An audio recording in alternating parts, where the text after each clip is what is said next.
Oke, selamat datang kembali. Kali ini kita bakar kupas tuntas sebuah konsep spiritual yang, wah, dalam banget. Simfoni Cahaya Abadi. Coba deh bayangin sejenak, gimana kalau hidup Anda itu ibaratnya sebuah lagu?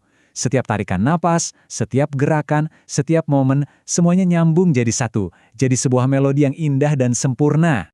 Nah, dalam sumber materi yang kita bahas, konsep ini digambarkan dengan sangat puitis. Jadi ini bukan sekedar ide ya, ini lebih ke sebuah kondisi, sebuah keadaan di mana kita menjadi bagian dari aliran kesadaran ilahi yang nggak pernah berhenti. Oke, kita bedah lebih dalam lagi yuk. Jadi, pertanyaannya, apa sih sebetulnya simfoni ini? Anggap aja ini sebuah metafora yang keren banget.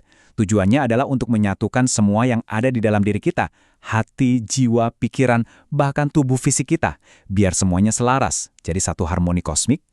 Dan yang penting banget untuk dicatat, ini bukan pengalaman yang cuma datang sesekali ya, bukan cuma pas kita lagi meditasi atau lagi khusyuk aja, tapi ini adalah kondisi kesadaran yang konstan, yang terus-menerus ada. Setiap detik dalam hidup kita itu jadi semacam wadah atau medium buat cahaya ilahi itu sendiri.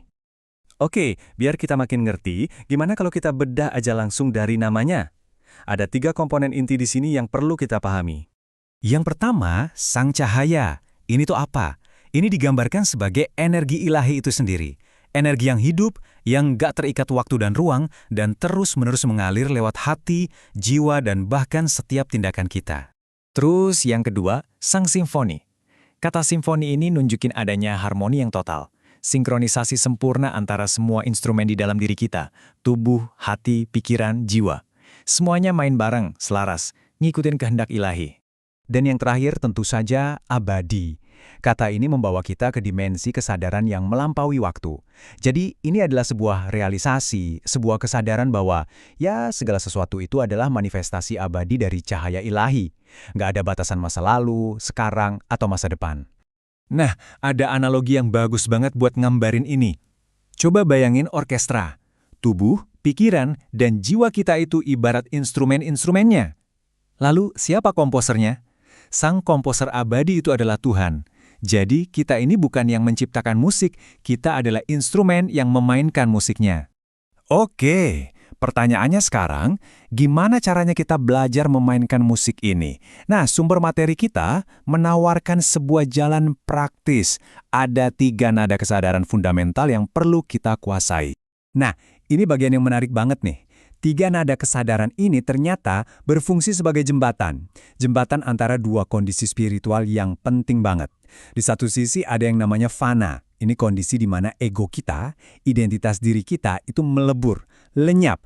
Di sisi lain ada baka. Ini kondisi di mana kita tinggal berdiam secara abadi dalam hadirat ilahi. Nah, 3 nada inilah jalannya untuk bergerak dari fana ke baka. Jadi, apa aja 3 nada atau 3 langkah itu?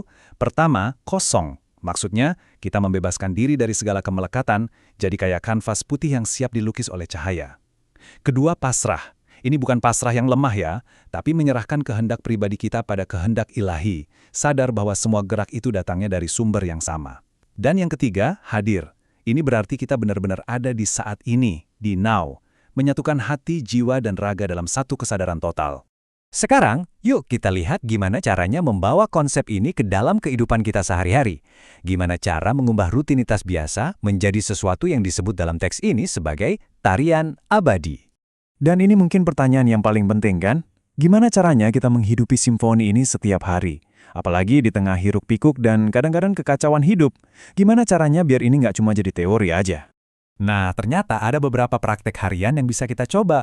Misalnya penyelarasan pagi, cukup 5-10 menit fokus hening pada napas dan cahaya. Atau meditasi berjalan, di mana setiap langkah kita rasakan sebagai nada dalam simfoni. Bisa juga dengan interaksi hening, berhubungan dengan orang lain tanpa ngejudge, benar-benar hadir. Sampai jurnal alkimia, di mana kita mencatat pengalaman batin untuk memetakan perjalanan spiritual kita. Praktis banget kan? Intinya apa? Tujuannya adalah untuk mengubah hal-hal yang tadinya biasa jadi sakral. Setiap aktivitas, mau itu kerja, ngobrol, bahkan cuma jalan kaki, itu semua bisa jadi sebuah ritme suci.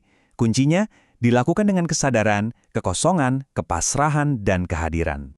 Kalau kita terus mengikuti jalan ini, pada akhirnya kita akan sampai pada transformasi puncak. Apa itu? Yaitu saat kita berhasil melampaui identitas dan ego kita.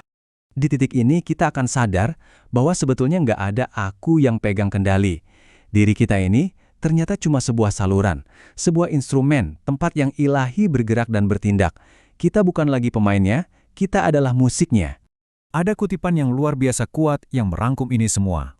Aku bukan aku, tetapi Allah yang hadir melalui aku. Wow, ini benar-benar esensi dari peleburan diri itu, di mana yang tersisa hanyalah hadiratnya. Dan di kondisi ini, semua dualitas, semua pemisahan itu lenyap. Nggak ada lagi baik atau buruk, nggak ada aku atau kamu. Yang ada cuma aliran ilahi yang murni yang nggak pernah berakhir. Perjalanan ini puncaknya adalah kesadaran non-dual, di mana hidup dirasakan sebagai satu kesatuan lagu yang sakral. Sebagai penutup, ada satu pertanyaan reflektif yang bagus banget buat kita semua. Coba renungkan ini. Musik apa yang sebetulnya sedang menanti untuk dimainkan melalui diri Anda?